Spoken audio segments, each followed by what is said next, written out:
to bring you this little piece right here about the deeply immoral attacks that are happening on RFK Jr. This is in advance of his confirmation hearing. So, of course, they're going to be spooling these things up. I just didn't know that they would stoop to levels that were so patently, obviously gross.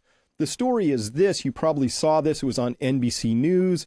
It was on other news outlets. More than 15,000 doctors signed letter urging Senate to reject RFK Jr. as health secretary.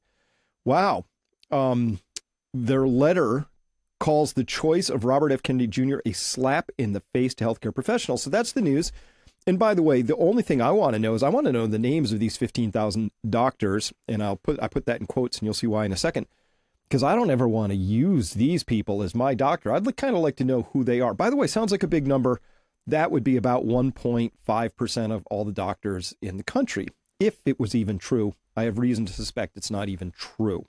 CBS News reported it as over 17,000 doctors sign a letter urging Senate to reject RFK Jr.'s health secretary. Same headline. Isn't that funny? Just they changed the number. Oh, and they changed more than to over. At any rate, in this article around this here, which came out on January 9th, they said, in a letter posted online by the Committee to Protect Healthcare, a physician organization that, we'll take a look at that too, that advocates for health policy issues, thousands of doctors urged senators to reject the nomination of Kennedy, saying that he's unqualified to lead. He's actively dangerous. In fact, this appointment is a slap in the face to every healthcare professional who has spent their lives working to protect patients from preventable illness and death. Americans deserve better. Now, is any of this true? Well, that's pretty incendiary language. It's pretty strongly worded. So let's dive in and take a look. First up, this was the submission form that they used. I went to their website. It turns out right at the top, we find out that it's anonymous. It says your name and location will not be published. So feel free, just sign it anonymously. And also your medical title, it's self-described. You just fill in the blank, no verification step involved. So what do you think the odds are that all 15, 17, do I hear 20,000 people who signed this were actually A, real people, B, real people who happen to also be doctors? It's some number less than the one they're reporting. Full stop, guaranteed. This doesn't really count. So the only thing that I think CBS, NBC, all the rest could have said that would have been actively true would have been to say, they should have said, quote, allegedly 18,000, 19, 17,000, allegedly X thousand anonymous, unverified submissions, which claim to be doctors, were gathered by this organization. Let's turn to the letter real quick. Committee to Protect Healthcare here. They said here, quote, in red, as physicians who care deeply about the health and safety of our patients and communities, we are appalled. Appalled. Oh, we're appalled. Now, why would you be appalled?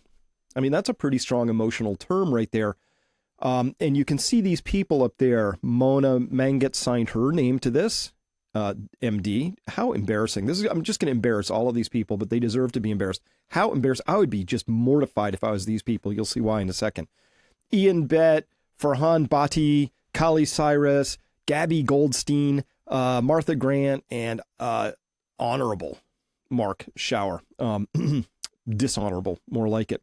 At any rate, in blue there, quote, the health and well-being of 336 million Americans depend on the leadership at HHS that prioritizes science, evidence-based medicine.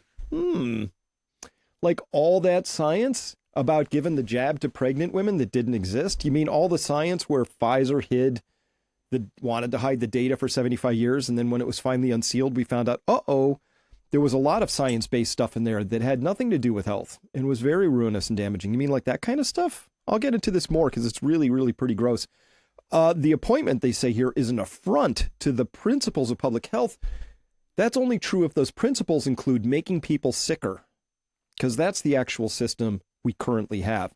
And they say here, and the trust. It's an affront to the trust that millions of Americans place in the healthcare system. By the way, y'all, because of people like you, millions of people no longer have trust in the system. It's you that have ruined the trust in the system, not RFK Jr. He's just been out there tirelessly saying the same thing. Can we just finally get some science to go with our money interests and our political interests. Maybe science should also have a seat at the table. These people are not just anti-health, they're anti-science, but they're holding themselves up as the affronted, aggrieved parties here who are just trying to do some good work. I'm going to show you just how far off the reservation this really is. So a while back, I presented this. The Vigilant Fox said, can we talk about this real quick? Autism rates in kids are now 1 in 36 nationally compared to 1 in 1,500 in the not too distant past. Actually, 1 in 10,000 when I was a boy. In California, it's 1 in 22. 74% of American adults are overweight or obese. Close to 50% of children are overweight or obese.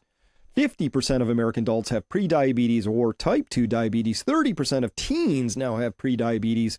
Infertility is increasing by 1% a year. Terrible. Sperm counts are decreasing by 1% a year since the 70s, which is 50 years ago now, so that's a 50% decline.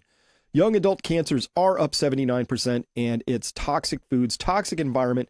How is any of this not an affront to their public health principles that they seem to care so much about?